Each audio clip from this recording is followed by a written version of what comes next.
दोस्तों, अगर मैं आपसे पूछूं कि क्या आपने कभी भूत यानी कि घोस्ट की आवाज़ सुनी है?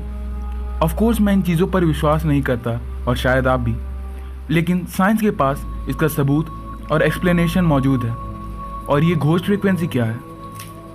तो इस वीडियो में मैं आपको साउंड, फ्रीक्वेंसी और घोस्ट फ्रीक्वेंसी के बारे में बताने वाला हूँ। घोस्ट फ्रीक्वेंसी इस वीडियो का सबसे इंटरेस्टिंग टॉपिक होने वाला है। तो देखते रहे इस वीडियो को और हम इसी के बारे में।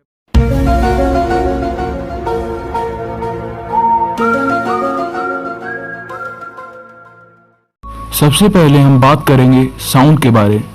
साउंड एक एनर्जी का फॉर्म होता है, जैसे कि लाइट एनर्जी, हीट एनर्जी होते हैं।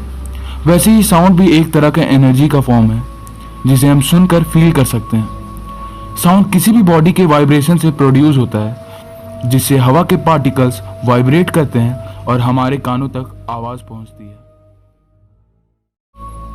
हमने साउंड के बारे तो जान लिया है, लेकिन ये फ्रीक्वेंसी क्या होती है? हमने ये जाना कि साउंड कैसे प्रोड्यूस होता है। साउंड किसी भी ऑब्जेक्ट के वाइब्रेशन से प्रोड्यूस होता है, और वो ऑब्जेक्ट कितनी बार वाइब्रेट कर रहा है इस पर भी साउंड डिपेंड करता है।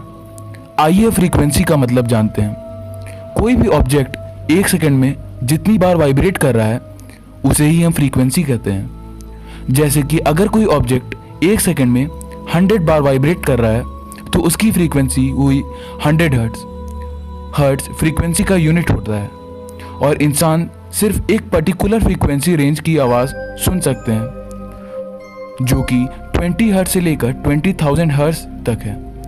अगर कोई भी फ्रीक्वेंसी इस रेंज यानी कि 20,000 हर्ट्ज से ज़्यादा है तो उसे अल्ट्रासोनिक साउंड कहते हैं, और अगर इस रेंज से कम है यानी कि 20 हर्ट्ज से भी कम है तो उसे इंफ्रासोनिक साउंड कहते हैं। इंसान इंफ्रा और अल्ट्रासोनिक साउंड को नहीं सुन सकते।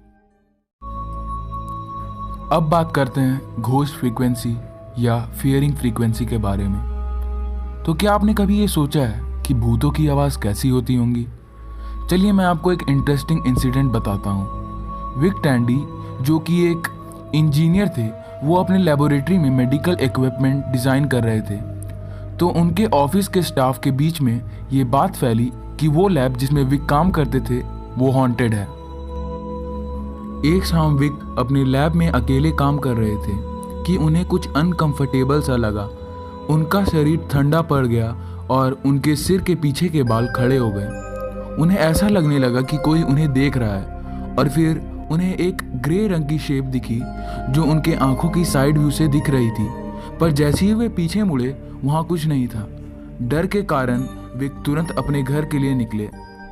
दूसरे दिन वे जब अपनी लेबोरेटरी में आए तो उन्होंने देखा कि एक फॉयल ब्लेड यानी कि उनकी पंखे की ब्लेड जो उनके लैब में थी वो बहुत तेज वाइब्रेट कर रही थी।